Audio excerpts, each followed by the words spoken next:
do Evangelho de Jesus Cristo segundo São Mateus.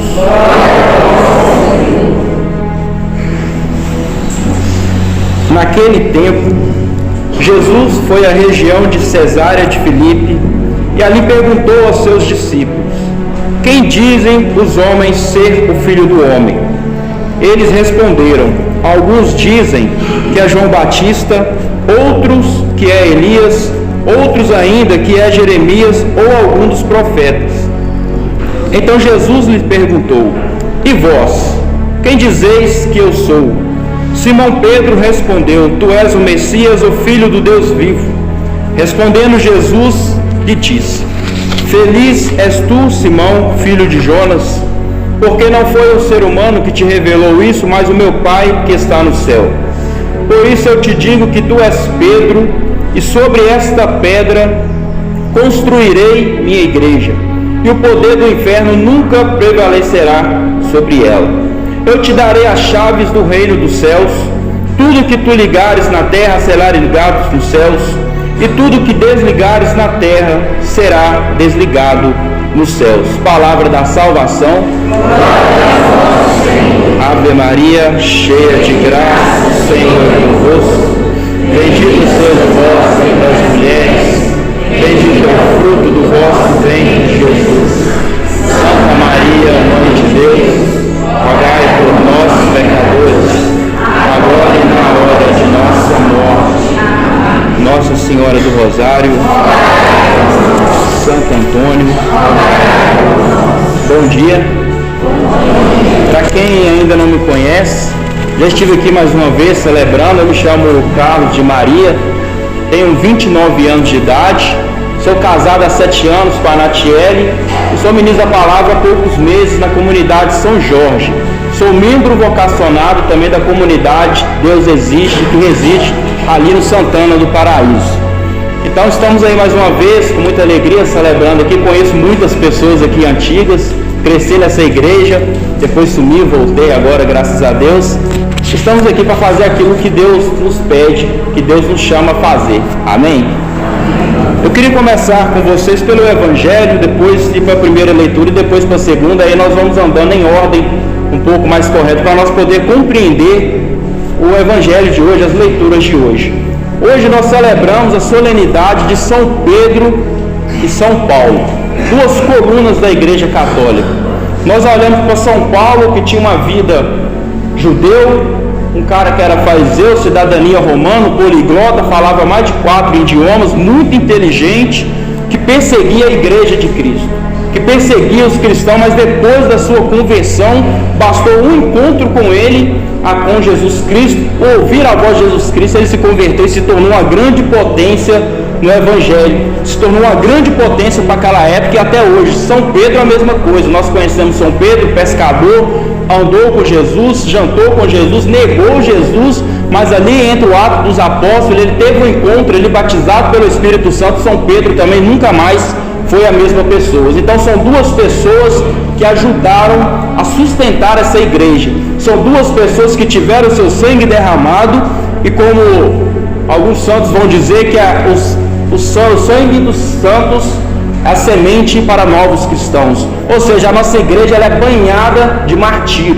ela é banhada de sangue de santos, ela é banhada de sangue de pessoas que deram a vida por Jesus Cristo. Então, aonde nós estamos hoje, nós sofremos alguma perseguição, mas em vista do que era antigamente há pouco. Então, que nós possamos dar valor a essa igreja que nós seguimos.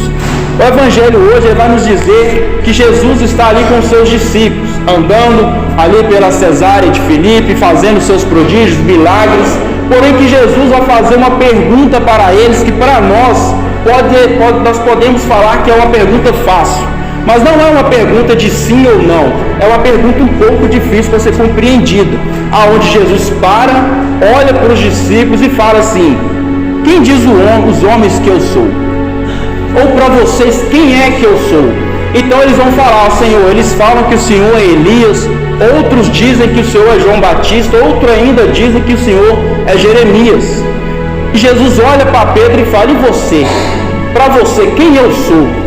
Ele está fazendo uma pergunta para Pedro e ele exige também uma resposta de Pedro. Ele pergunta para Pedro, imagina Pedro olhando, pensando, mas Deus revela para Pedro e Pedro fala: Tu és o Senhor, Tu és o Messias que deveria vir, Tu és aquele pregado no Antigo Testamento que iria vir e reger todas as nações, Tu és o Deus vivo. Então Jesus olha para Pedro e Jesus vai dar uma autoridade espiritual para Pedro, aonde vai ser fundamentada a nossa igreja, aonde ele vai olhar para Pedro e fala: Pedro, não foi o homem que te revelou, mas o meu Pai que está no céu. Então tu és Pedro, diante de ti eu edificarei a minha igreja. Não as minhas igrejas, a minha, a única igreja católica, apostólica, romana, onde nós estamos hoje.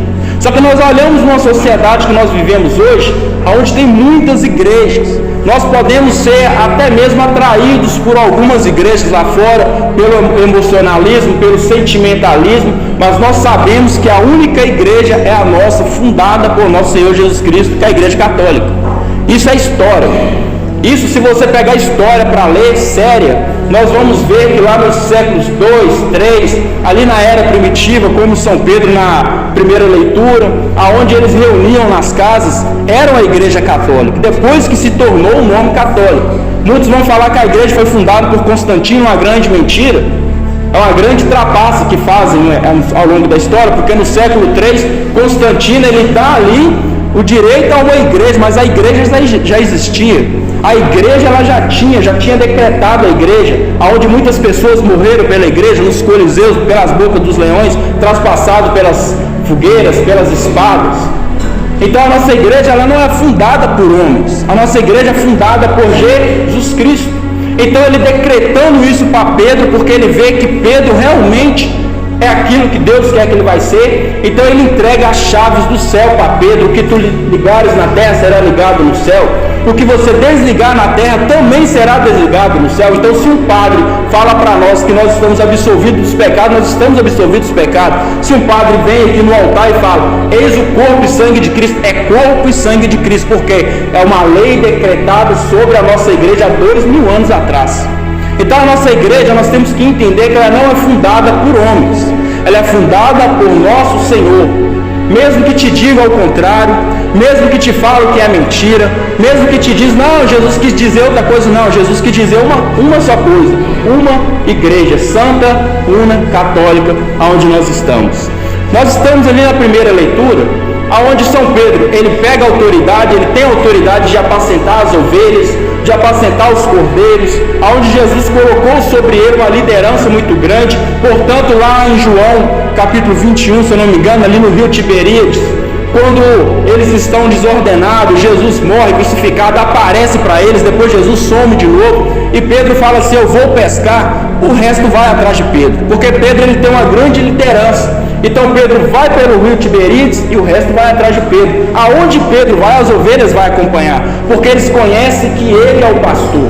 Eles conhecem que Jesus decretou sobre a vida dele uma liderança forte. Então onde Pedro passava, ele também levava as pessoas. Então Pedro ali pelo ato dos apóstolos, depois que ele nega, volta, aquele serviço todo que nós conhecemos, ele é batizado pelo Espírito Santo no ato dos apóstolos. Pedro se levanta com uma pregação de 4 minutos, converte mais de 3.000 pessoas, sem contar crianças, mulheres. Então ele vem andando e aquilo que Pedro vai pregando, aquilo que os discípulos vão pregando, vai entrando sobre as sinagogas, os judeus vão ficando sabendo, e eles não gostam do que está acontecendo. Eles não gostando do que está acontecendo, chega lá no ouvido do rei Herodes, e o rei Herodes ele começa o quê? Primeiro ele mata Tiago. Então ele matando Tiago, ele vê que o povo gosta. Ele gosta também de fazer essas coisas, então ele também pega Pedro e prende. Prende Pedro, porque para depois da Páscoa, Pedro seria morto. Depois da Páscoa, ele apresentaria Pedro ao povo para matar Pedro, para crucificar Pedro, ou alguma coisa do tipo, mas sobre a vida de Pedro tinha um decreto que Jesus tinha colocado. Então Pedro ele está preso com 2 algemas, uma no braço esquerdo, outra no braço direito, despido, nu. Além de guardas lá fora, ele está preso junto com mais 2 guardas algemados. Ou seja, pelo nosso olhar, é impossível Pedro sair dali. Porém que tinha uma igreja que nós chamamos de igreja doméstica, a igreja primitiva, estava lá na casa de Marcos, João Marcos, aonde sua mãe chama Maria, orando por Pedro.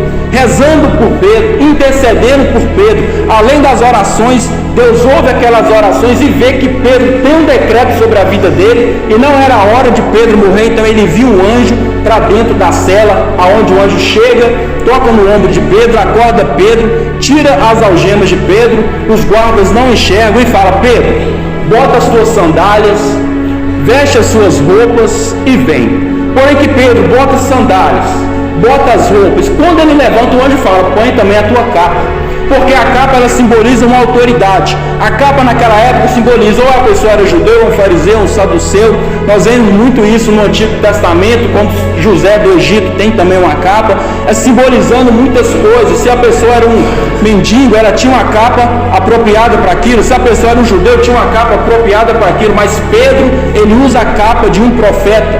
Pedro, ele usa a capa de uma liderança. Aonde Pedro passava com aquela capa era conhecido. Aonde Pedro andava com aquela capa, eles reconheciam: ali vai um que segue a Jesus. Então Pedro bota sua capa, sai com o anjo para fora de onde eles estão, ninguém vê, e Pedro acha que é uma visão. Quando ele sai na rua, Pedro cai em si, o anjo some e fala: realmente Deus me libertou, realmente Jesus me libertou. E Pedro, ele vai além, fazendo aquilo que Deus está mandando para ele fazer.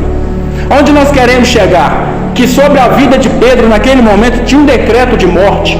Sobre a vida de Pedro tinha uma pena de morte decretada. No outro dia ele seria morto. Porém que não era a época dele ser morto. Pedro seria morto de uma outra forma. Mas antes ele teria que governar, andar pela sua igreja, levando as pessoas à santidade, levando as pessoas ao nosso Senhor Jesus Cristo. Como nós vamos olhando, aonde Pedro passava, a sombra de Pedro curava. Então Pedro, ele também se torna essa potência grande no Evangelho, grande ali na era primitiva, onde ele vai pregando, vai falando, vai curando, e as pessoas vão ouvindo e vai seguindo ao nosso Senhor Jesus Cristo. E nós olhamos essa coluna fundamental da nossa igreja, nós olhamos assim: mas quem era Pedro? Pedro, um homem orgulhoso, soberbo. Pedro, ele era pescador, mas não era muito inteligente. Pedro tinha um temperamento muito alto, ignorante. Nós vemos isso ao longo da Sagrada Escritura. Mas só que Deus, olhando para Pedro, ele modela Pedro, ele lapida Pedro, ele coloca Pedro da forma que ele quer, para ele conseguir governar essa igreja, para ele conseguir ser ali o primeiro Papa da Igreja Católica. Então, ele sendo o primeiro Papa da Igreja Católica, ele vai andando, levando as pessoas, caminhando, e São Paulo também vai andando com Pedro, embora os dois não davam muito certo, os dois chegam a brigar alguma época, mas os dois são colunas da igreja. Então nós olhamos essa pessoa de Pedro, nós podemos pensar assim: mas Pedro, um cara orgulhoso, Pedro era quase que um analfabeto, não frequentava as sinagogas, não tinha direito de ler os pergaminhos da época. O que Jesus viu nesse homem? O que Jesus viu além do que as pessoas viam em Pedro? O coração. O que Jesus viu em Pedro? Coragem. O que Jesus viu em Pedro? Um homem que tinha o coração aberto para ouvir o que Deus tinha falado. Alguns ouviam que era João Batista, outros ouviam que era Elias, mas Pedro tinha os ouvidos aguçados ao nosso Deus, aonde Deus fala com ele. Ele é o Deus vivo, ele é o Messias que devia vir. Pedro, ele ouve isso e fala com Jesus. Então nós olhamos essa pessoa de Pedro, nós pensamos assim: cara, o primeiro Papa da Igreja Católica negou a Jesus Cristo, mas ele era humano. O primeiro Papa da Igreja Católica fez isso e fez aquilo, sim, a parte humana dele, mas depois, no Atos dos Apóstolos, nós vemos Pedro se tornando uma grande potência no Evangelho. É como nos dias de hoje, muitas pessoas nós vemos levantar contra o Papa da nossa igreja. Até nós católicos falamos mal do Papa, mas nós esquecemos que ele também é humano, tem fraqueza, ele também tem ali as suas particularidades, mas existe sobre ele aonde Jesus falou que tu és pedra e diante de ti edificarei a minha igreja. Existe diante dele uma liderança forte, existe diante dele uma autoridade espiritual. Nós olhamos também na segunda leitura, onde vai falar de São Paulo.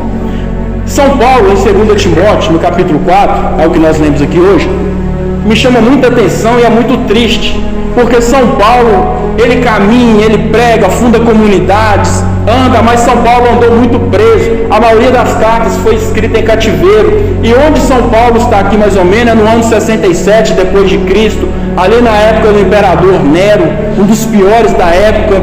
Então ele se encontra preso ali em Roma, uma das piores cadeias que São Paulo frequentou. Alguns vão falar que São Paulo contraía pneumonia, outros vão falar que ele apanhava muito, mas só que São Paulo ele tinha o quê? Um coração muito grande de escrever as cartas e mandar para as comunidades, mesmo apanhando, mesmo com pneumonia, mesmo sofrendo, ele escreve instruindo a igreja de nosso Senhor Jesus Cristo. E agora ali, ele escreve essa carta para Timóteo. Ele fala assim: Timóteo, meu filho amado, venha ter comigo enquanto é tempo, porque eu estou perto a ser imolado, eu estou perto da minha morte. Ou seja, você entrega a morte daqui a pouco. Demas me abandonou por amor ao mundo. E ele vai falando das pessoas que o abandonou. Ele vai falando que ele estava sozinho. Mas só que São Paulo ele fala assim: olha, quando você vir ter comigo, traz para mim os pergaminhos que eu deixei em Troade e também traz a minha capa. Ou seja, São Paulo também tem uma capa lá em Troade. São Pedro também tinha uma capa que o anjo mandou ele vestir, que é uma capa da autoridade papal. São Pedro também tem uma capa de profeta, ele queria ser morto com aquela capa. Alguns vão falar que a capa é a capa de Santo Estevão, que São Paulo dá o decreto de morte para Santo Estevão e foi jogada a capa sobre os pés dele. Alguns vão falar que é essa capa. Ou seja, São Paulo ele quer receber essa capa mesmo sozinho. Ele pede Timóteo para ir ter com ele, porque ele quer morrer com dignidade de um profeta da casa de Deus. Então nós olhamos duas pessoas, colunas da igreja, pessoas pecadoras, pessoas impulsivas, pessoas com temperamento muito alto, mas são pessoas que Deus colocou para ajudar a fundar essa igreja, colocou sobre para ajudar a estar onde nós estamos hoje. Hoje nós não damos valor no sacramento, hoje nós não damos valor na igreja. Talvez se na época do Coliseu nós dávamos muito mais valor a Jesus Cristo, porque na época do Coliseu as pessoas eram comidas vivas, mortas, eram pessoas queimadas vivas, mas não negavam Jesus Cristo. Hoje nós negamos por pouca coisa, hoje nós sucumbimos por pouca coisa. Uma dor de cabeça é sinal de não vir na igreja. Alguma coisa que te apresenta na frente, você já cai matando e se afasta do sacramento de Deus. Nós não damos valor por esse sangue que foi derramado sobre essa igreja. Nós não damos valor pela cabeça cortada de São Paulo. Nós não damos valor por Pedro, que foi crucificado de cabeça para baixo. Nós não damos valor por São Policarpo e entre outros santos que foram mortos para estar a igreja do jeito que está hoje, não. Se nós entendêssemos realmente que nós estamos numa igreja fundada por Jesus Cristo, há 2000 anos atrás nós seríamos diferentes.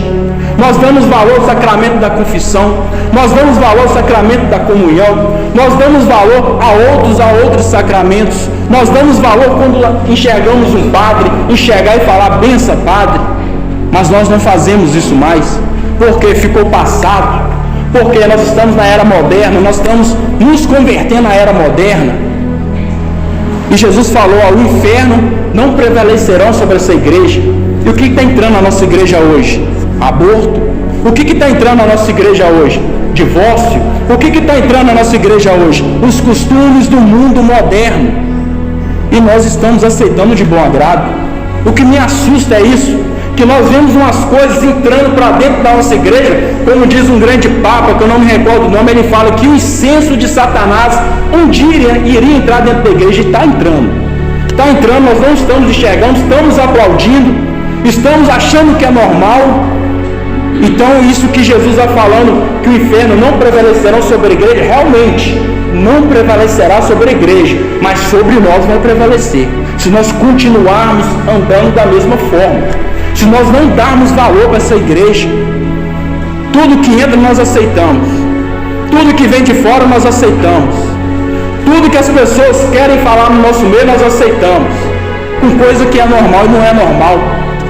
São Paulo, em Romanos 12, ele fala: não vos conformeis com este mundo. Nós estamos conformando com o mundo, porque a modernidade é mais simples, a modernidade é mais gostoso, os discursos lá fora é melhor para ser ouvidos, os hinos cantados lá fora são mais bonitos que os nossos. Mas por que nós temos esse coração? Porque não reconhecemos que toda a missa existe a transubstanciação. A hóstia se torna carne, o vinho se torna sangue. É só a nossa igreja que existe isso. Por que eu tenho que buscar lá fora? Por que eu tenho que buscar em matrizes africanas? Por que eu tenho que buscar em centros espíritas? Por que, se eu tenho a igreja de Cristo aqui, não podemos mais viver dessa forma? Nós temos que reconhecer realmente o trabalho que Pedro teve. Nós temos que reconhecer realmente o trabalho que São Paulo teve dentro das prisões, alertando as igrejas, falando com Timóteo: olha, eles podem fazer, mas você não pode. Exorta, ensina na caridade, mas ensina, a palavra ela serve para isso. São Paulo fala isso nas suas cartas, e Timóteo faz isso, porque ele falava assim: haverá um tempo que virá falsos pastores. As pessoas gostarão de ouvir comichões no ouvido, ou seja, vão gostar de ouvir o que querem. As pessoas vão ter falsos ensinadores. As pessoas vão ouvir blasfêmias que vêm de fora, porque é mais gostoso ouvir. É muito mais gostoso nós pegarmos aí, por exemplo, os signos, né? Os Áries, Câncer, não sei o que, Escorpião, e ler, porque ali vai dar o que você quer. E a igreja é contra essa prática. O evangelho não, o evangelho vai te dar o que você precisa, que é o que? Conversão.